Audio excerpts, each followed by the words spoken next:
Today's sermon is entitled Godly Parenting in Ephesians chapter 6, verse 1. Clap now, children, yes. Wow.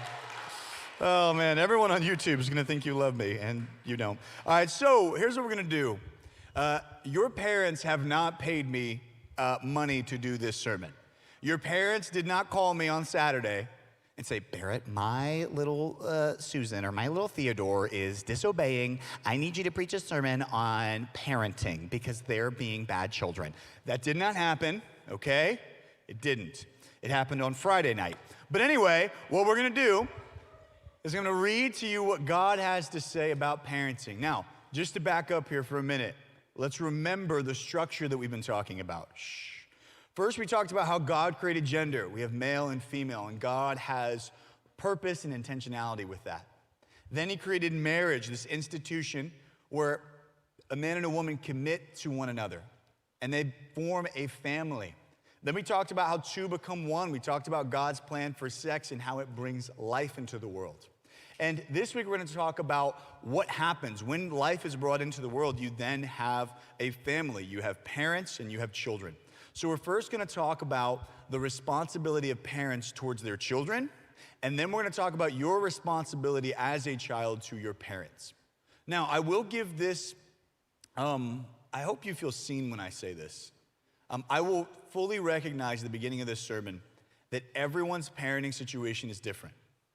Some of you might have two godly parents who love each other and love you. Some of you might have very confusing families that are stitched together. Some of you might not have much engagement with any of your family. And so I'm talking today about God's plan for parenting in a perfect scenario. But then I'm gonna get a little more practical about how it might relate to your parenting situation, all right? So bear with me here. I will speak in some generalizations about what God's perfect plan is for parenting. So read with me here, Ephesians chapter 6, verse 1 through 4. Children, obey your parents because you belong to the Lord, for this is the right thing to do. Honor your father and mother. This is the first commandment with a promise.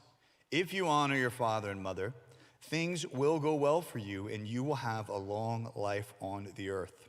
Fathers, do not provoke your children to anger by the way that you treat them. Rather, bring them up with the discipline and instruction that comes from the Lord. There's two groups that are addressed here. We see children addressed in your relation to your parents, and then we see parents addressed in their relation to children. So we're going to first talk about God's outline for parenting from parents' responsibility towards their children. The first thing that God gives to parents to do is to protect and to prepare their children. I want you to realize with me, just sympathize with me, what this might feel like.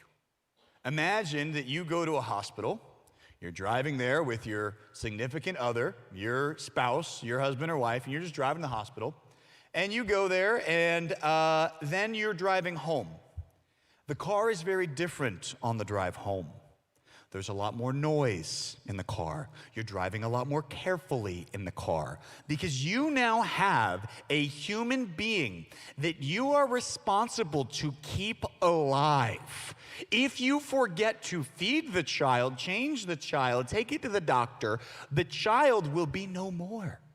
And you could be brought up on legal charges. So check this out. You are now responsible. I'll never forget him in the hospital. I'm holding my kid, Judah. I'm like, this is amazing, so cool, you know? And it's been like a few hours, and I start to smell something in my child's diaper. And I say to the nurse, oh, hi, nurse.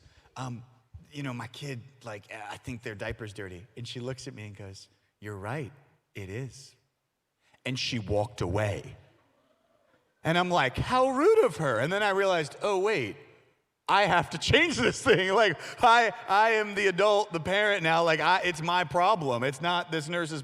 Like, then it like dawned on me. Then I got to the car, and my wife and I are putting in like the car seat, and we're like, literally, I think at one point my arm was losing circulation because I tied it up with a car seat buckle, and I like was losing blood flow to my fingers because I couldn't figure out how to put the stupid car seat in there. And the whole time my son is crying, and I'm like, this just got real. all right? Because it is my responsibility to feed this kid, to take care of this kid, to make sure this kid is safe on the drive home. And when you become a parent, God is entrusting to you a child, saying it is your job to protect them, to keep them safe. And in this way, you are actually reflecting a bit of the image and the role of God. And that you are protecting, you are sustaining life. You don't just create life, you sustain it. God created the heavens and the earth, and he created Adam and Eve. But the Bible says that Jesus doesn't just create, he has sustained all things. He is sustaining all things. Meaning none of us would be existing right now if Jesus was not holding all of the world together. Keeping all the laws of physics and gravity in place. Making sure that our bodies are constantly flowing with oxygen and blood. God keeps these things happening. And in the same way, children, especially little infants and young ones, cannot survive on their own. They need to be protected and cared for, and their life needs to be preserved by parents, and it is their role. But listen, it is not just a parent's role to protect children. It is also their role to prepare them, to make them ready for the world. It would be a little embarrassing if you were a middle schooler and your parents had to still do things for you that they would do for a child. If you couldn't make yourself a bowl of cereal, or you couldn't, pick out your outfit on the way to school, or you couldn't remember, to do certain responsibilities like brush your teeth all the time. Hopefully, as you get older, your parents are still not brushing your teeth for you as a child. You are getting older and you inherit responsibility. They don't just do for you, they teach you to do for yourself. And they are preparing you for the real world. My goal as a parent is to make myself obsolete one day, where my children are able to care for and protect themselves. My son went upstairs this morning, got dressed, and came downstairs on his own. I was so proud of him because he chose, this is the outfit that I want. I'm going to put on the right clothes. I know how quick to be. He did that by himself. And that is not just me doing for him, it's me preparing him for the world. And your parents will do that sometimes. They will seek to prepare you for the real world. And this is God's role that he is giving. Then, next thing parents do, which is everyone's least favorite, is discipline, quote, with love. Okay, discipline, quote, with love. Listen, children do not come into the world and have a sense of morality that they want to stick with. They don't naturally come into the world wanting to share or speak the truth or be selfless or be responsible. Those things take work. And so your parents seek to impress upon children, this is polite behavior. If you were in children's ministry, for example, let me ask a question. Who has served in children's ministry at our church before? Who's ever babysat or anything like that? All right, a couple of you guys, brave people, brave souls. Now listen, if you're in children's ministry and you have a kid come in, you're like, hi, nice to meet you. What's your name? I'm so-and-so. And they go, meh, and kick you as hard as they can in the shin. Then when you fall to your knees out of pain, they poke you in both of your eyes. And as you keel over from that, they notice that your ear is now within biting distance of their little gnarly teeth that are missing some because they're jagged. And then they bite your ear and spit it out and go, ha ha. You go, hello, spawn of Satan.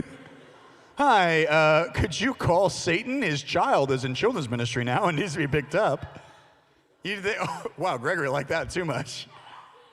It's like, hey, this is a problem. And you immediately going to call the parents and be like, your child is acting up. Why? Because it is the parents' responsibility to discipline them, teach them manners, teach them to be polite, teach them not to kick people in the shin and then bite their ear and then spit the pieces out on the ground, okay? It is their role to do that. And, in fact, a parent's responsibility with discipline is so critical, so important that, check this, when you are under 18, if you do something wrong, the police do not take you to jail, they take you to your parents' house. And they say, hey, your child acted up. What are you going to do with him? How are you going to handle this? because you are your parents' responsibility until you leave the house. Now, as you get older, more should be expected of you in the way in which you should behave. But all of this is said to be done with love. We read this here in Colossians chapter 3, verse 21. It says, "Fathers, do not aggravate your children, or they will become discouraged." Also says here, as we just read in Ephesians chapter 6, verse 4, "Fathers, do not provoke your children to anger by the way you treat them. Rather, bring them up with the discipline and instruction that comes from the Lord." Another Bible verse says, "Do not spare the rod," meaning sometimes it might be necessary to discipline your children. And this comes from a place of love. Let me give you an example. Let's say you're a little kid, and let's say you decide to hit your little sister. And your parents look at that, and they see that, and they're like, and they just walk away. Like the little sister's on the ground, crying, maybe even bleeding. And you're like, oh, I guess that's okay to do. Like, I can just do that. That's not loving. It's also not loving to overreact in that situation as a parent. You must practice the right amount of discipline to push them towards proper behavior. And so you might take that kid, put him in timeout. You might take that kid, and some parents might feel like, all right, that kid needs a spanking. They need to be punished to show that this has consequences to it. But let me tell you a secret. You guys want to hear a secret? I know this as a parent. And it's not something they tell us, we just figured out. Your parents do not actually have control over you, they have influence over you. Let me explain the difference. They do not have the capacity to force you to say things or do things. You might be like, well, that's not true. Yes, they can. They can ground me if I do the wrong thing, or they can take away my phone, or they can punish me or put me in timeout or whatever. Like they have these, no, but you don't understand. They do not have the power to force you. They are influencing you. They are making your life more complicated or more difficult or more uncomfortable if you do not do the right behavior. But you are an independent person. Now, I say that not to empower you to rise up and take over your household, okay? Like, we're in charge. I'm not telling you that. I'm telling you to recognize that from a godly perspective, in a perfect way, God disciplines his children. It is actually from love that you discipline. It is that I do not want my son to be someone who beats people up. I do not want, well, unless they need it. We'll get to that at guys' night. Anyway, I want my children to be patient and polite and kind. I want them to even love the Lord. And so my actions, even in discipline, are not to make their life more miserable. Parents don't sit around and be like, oh man, how can we make our kids' life worse? You might think they do, but they don't. They sit around and think, hey, how can I make my child someone that is respectable, someone that is trustworthy, someone that is a hard worker? These are good things that they desire for you, and discipline is the way to direct you towards this. And there is this idea that I should discipline without provoking anger. As a parent, you should discipline in such a way where your kids know what to expect, where you are being consistent in the way that you discipline. So it's just kind of like a cause and effect. Like, I'll give you an example, cause and effect. You're at camp and you do something wrong that's not according to our rules. There's a cause, you've done something, and then there's an effect, the punishment that comes with it. And usually, if you come to our camps, the surprise shouldn't be that dramatic. You shouldn't be shocked because we explain it to you. This is our expectations for you at camp, and if you don't follow them, these are the consequences. And we usually even give you a warning. And so again, the discipline comes from, I'm steering you in the right direction because I either love you or I love the person that you might be harming enough to steer you away from it. And parents that truly don't care and don't discipline, don't love. God, it even says, disciplines his children, us. God even disciplines us, not because he wishes for our lives to be worse, but more rich and better.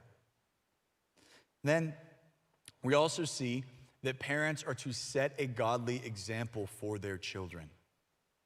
It is a terrifying feeling when your children look to you to protect them, to keep them alive, to teach them right and wrong, to discipline them, because it is not fun.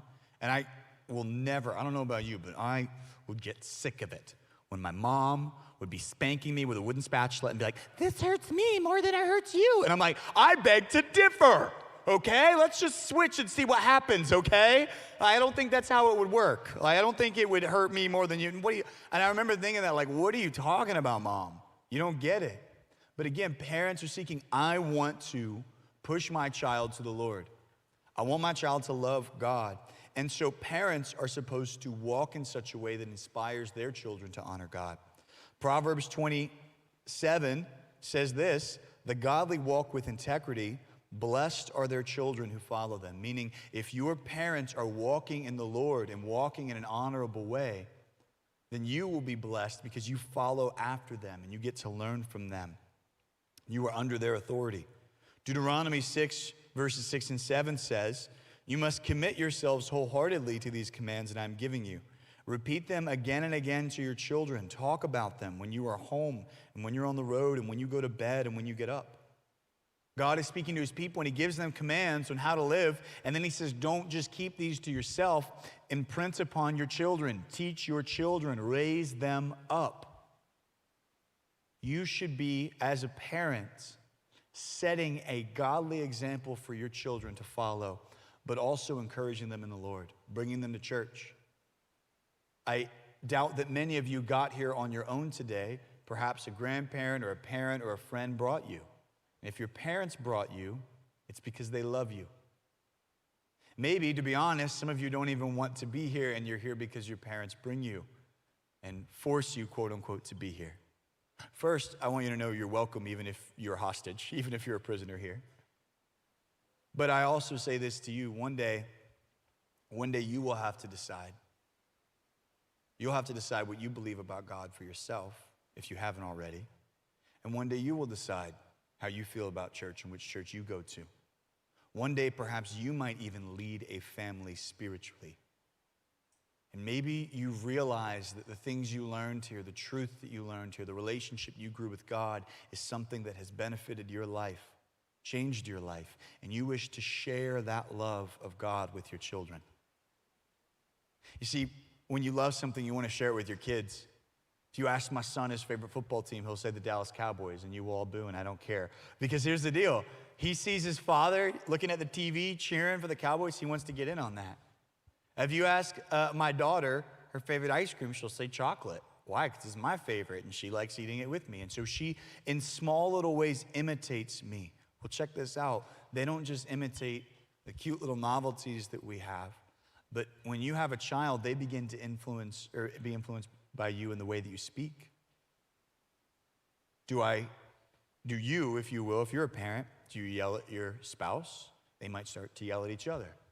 Do you lie to your child? If you lie to your child, then they might start to lie.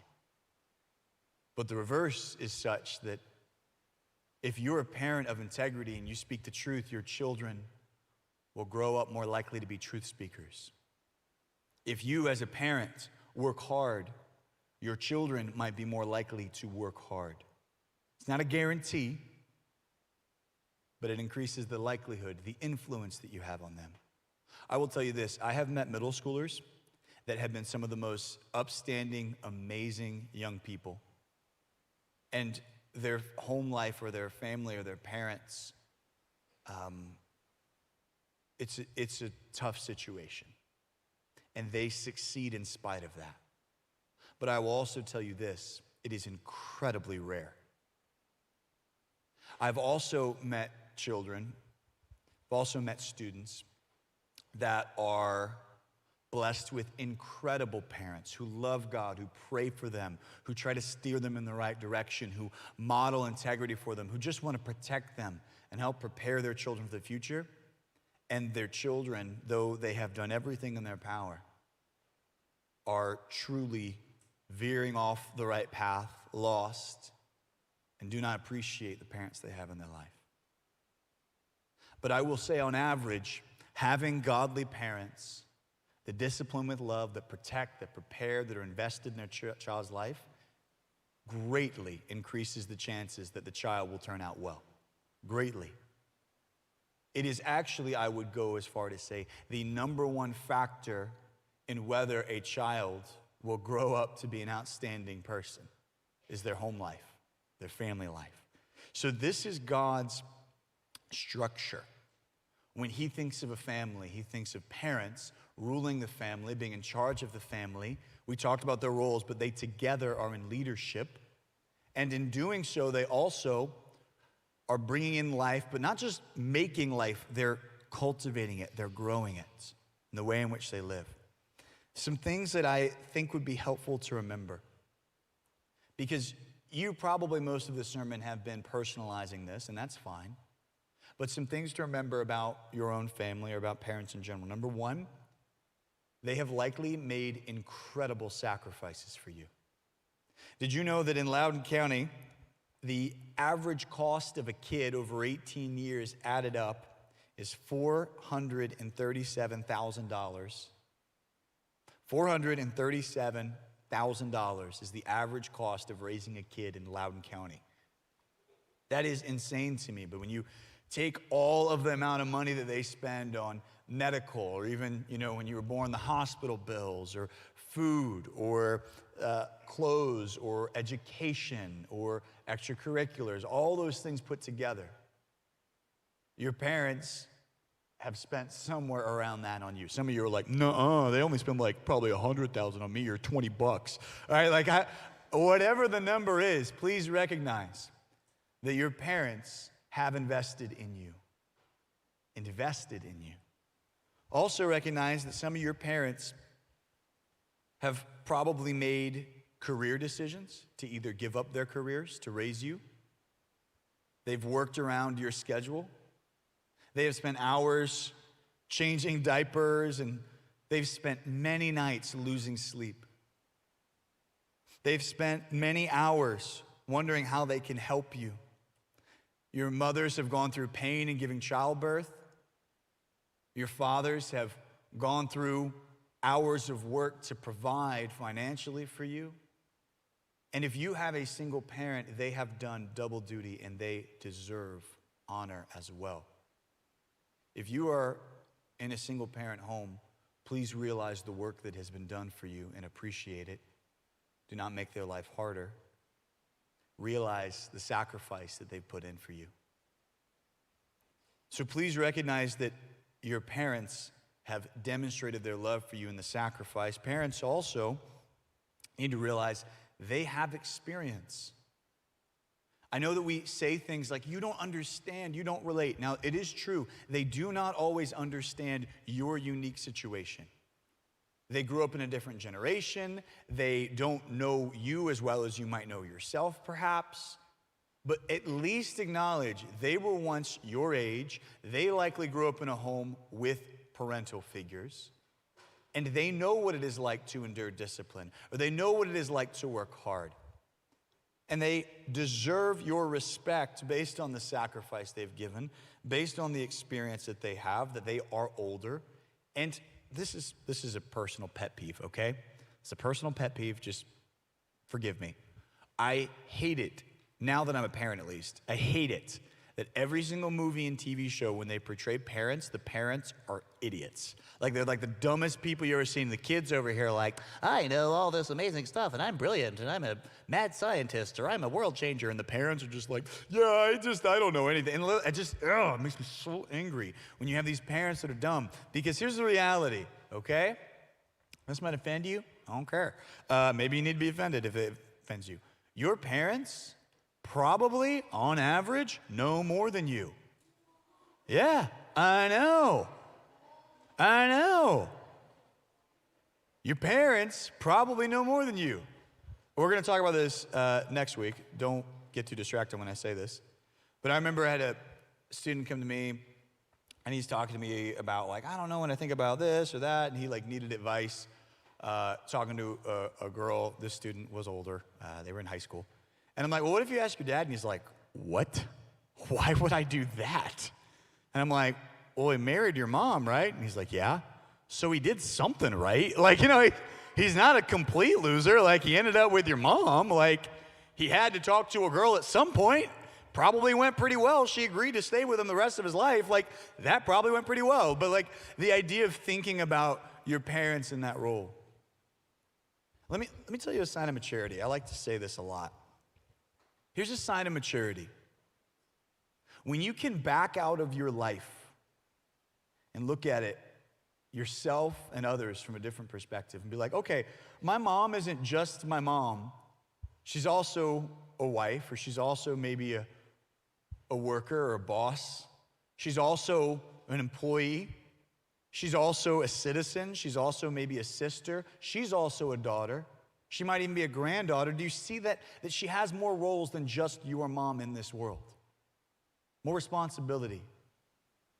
But if you just think of her in terms of you, you're not seeing the complete her.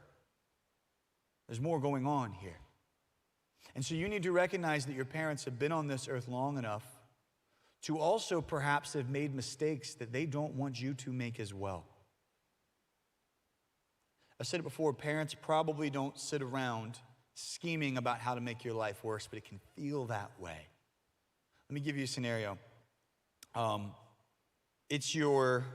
Let's say it's Sunday, you get home from church, it's getting later, and let's say you're doing something you really enjoy, let's say you're watching a show you like, or let's say you're video gaming, you're just hanging out, and your parent comes in your room and they're like, hey, you played a lot of this today, or you watched a lot of TV, like, I want you to turn this off and go read or go outside or maybe get ready for your schoolwork tomorrow. And you get frustrated. You're like, I don't want to do that. I want to keep playing, or I want to keep watching the show or whatever. And you're furious at them and you're frustrated with them. Now, whether you actually have watched too much TV, or whether or not you have been outside enough, or whether or not you need to read a book or not, that is actually maybe even up for debate. Who knows what's the right amount to but they are making a judgment call. But I want you to at least sympathize with where they're coming from. They are invested enough in your life to pay attention to how you spend your time. They care about your future. And when they ask about your homework, they actually care about you getting good grades, because maybe they care about the future job that you'll have and making your life a little bit better. Or maybe they care about you getting outside because they're like, man, I actually care about their mental health, and I heard somewhere in a study. So you can disagree with their decisions, but at least empathize and understand where they're coming from. They didn't walk in your room and knock on it and open the door because they're thinking, how can I just ruin their Sunday afternoon? They're trying to help you. So let's pivot here and let's start talking a little bit more about our responsibility as children towards parents. The first thing that children are responsible to do is to obey and honor. Now, got to be honest with you. This will come as a shock to no one. Sometimes, when I was growing up, I disobeyed my parents. I know. Try. Emilio's like, I knew it. Like, I should chill, okay? I'm sorry.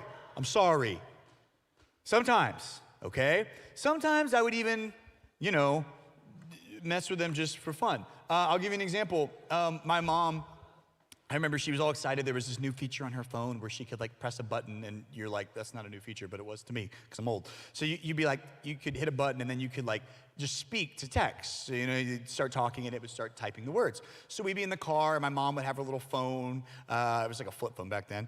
Flip phone on the dash, and she would hit a button and she'd be like, text Susan, I will see you on Saturday for brunch. Can't wait, girlfriend. Really excited to see your friend. Oh, whatever, okay.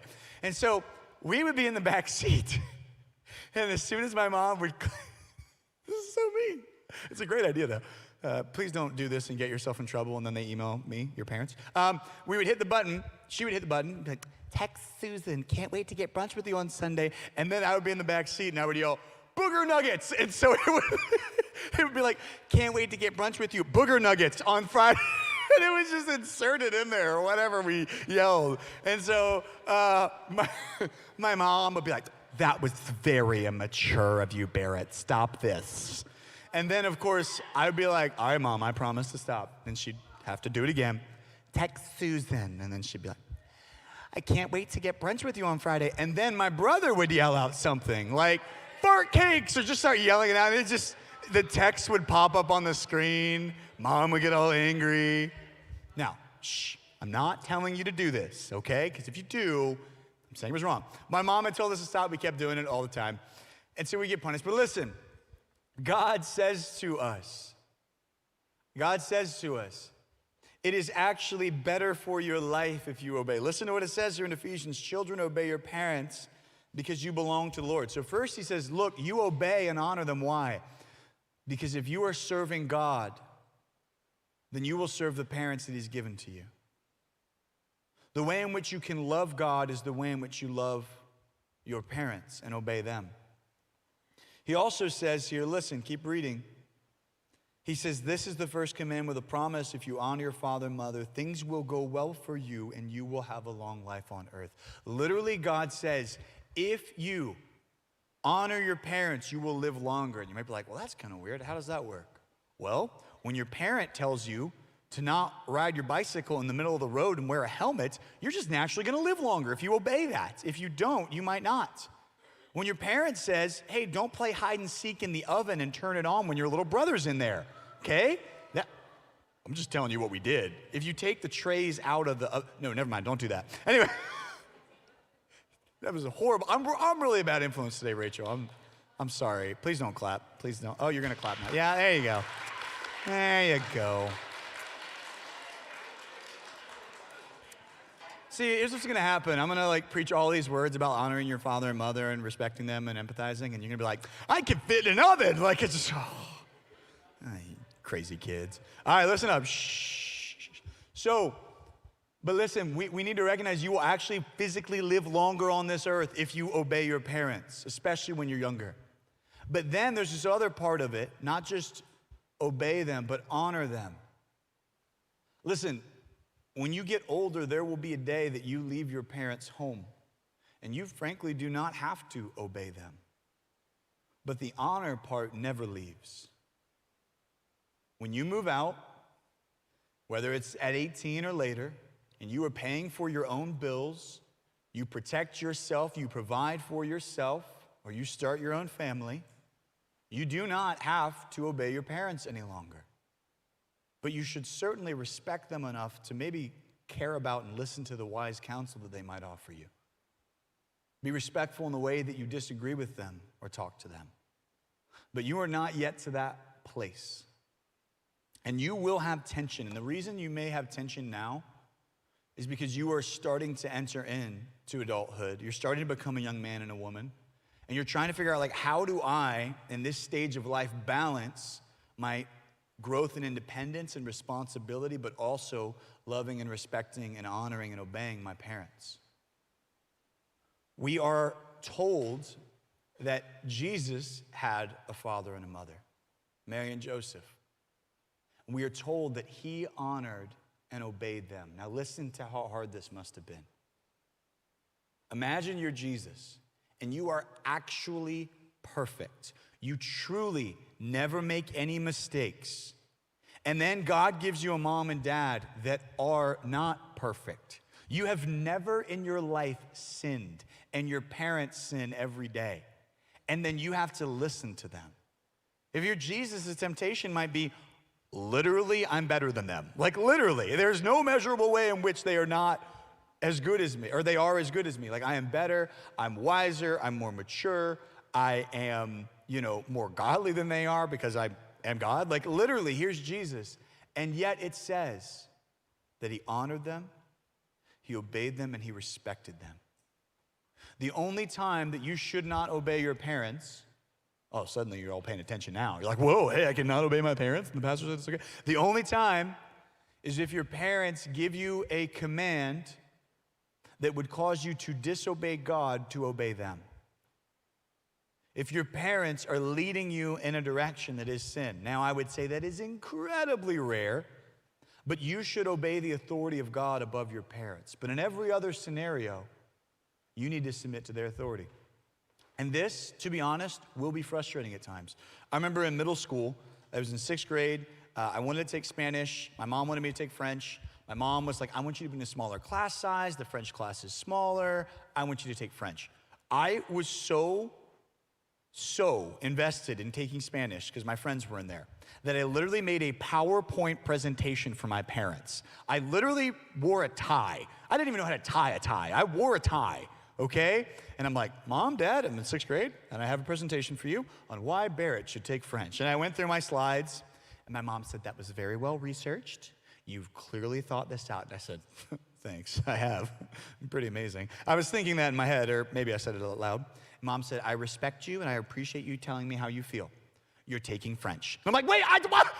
Did you not see the PowerPoint? There were like the swooshing things, and it like phased in, and like there was a picture of France. Like, I don't understand. Like, why? She's like, I think this is best for you.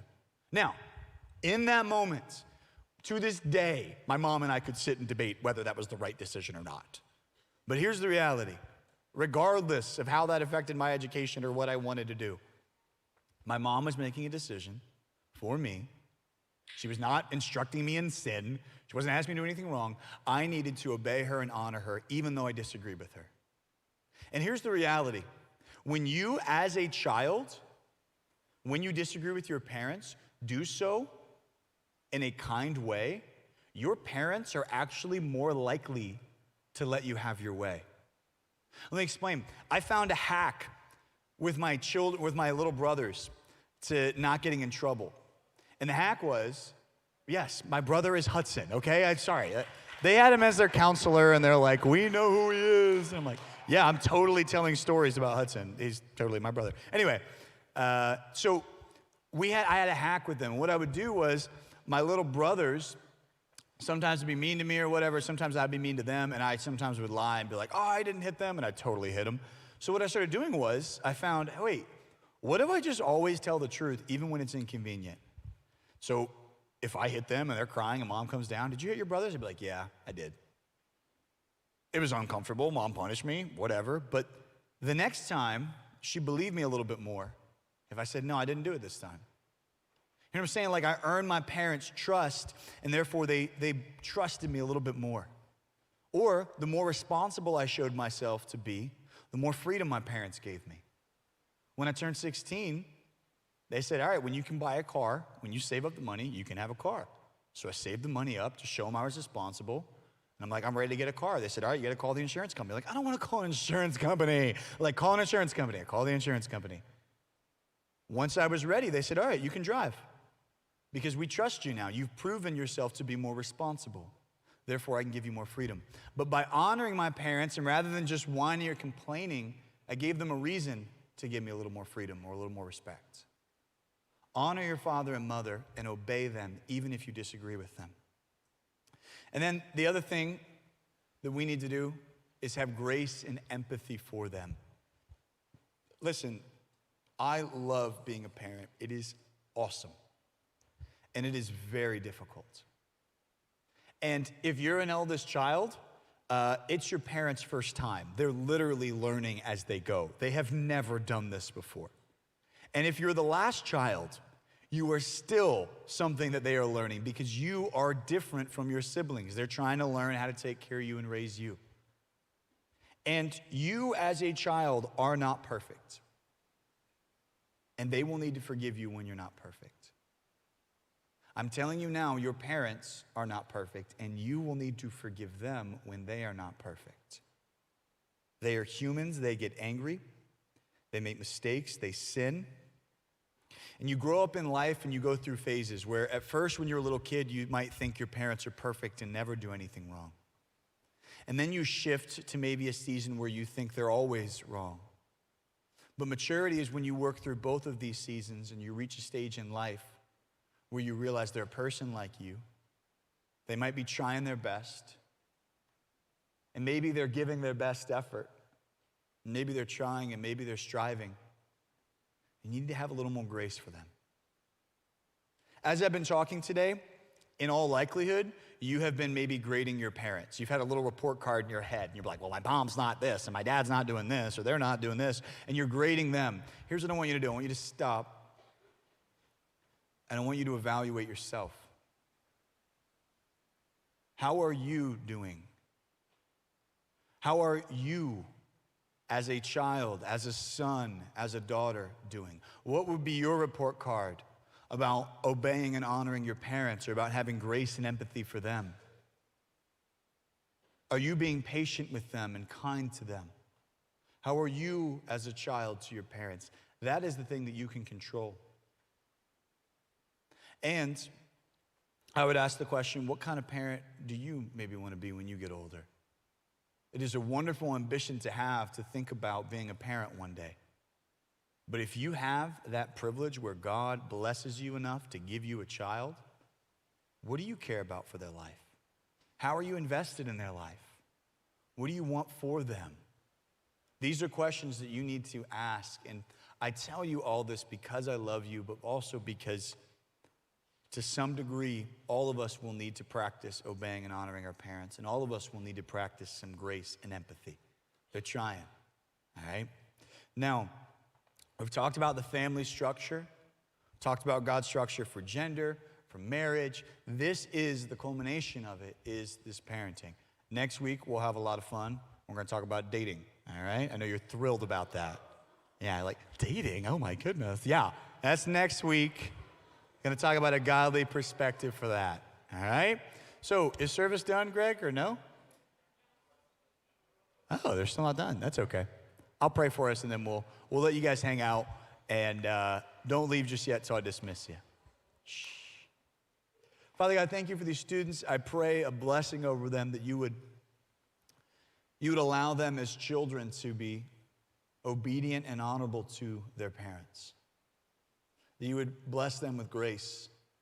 They might have grace for their parents and empathy for them and just relating with them and being patient with them. I pray for whatever parently figures they have in their life, that you would give them patience and grace as well. That you would help them to set a godly example. And I pray, Lord, that if it is your will for anyone in this room to one day be parents, that they would do so in a way that honor and pleases you. We love you, God. So in the name of your son Jesus we pray. And everybody said, amen.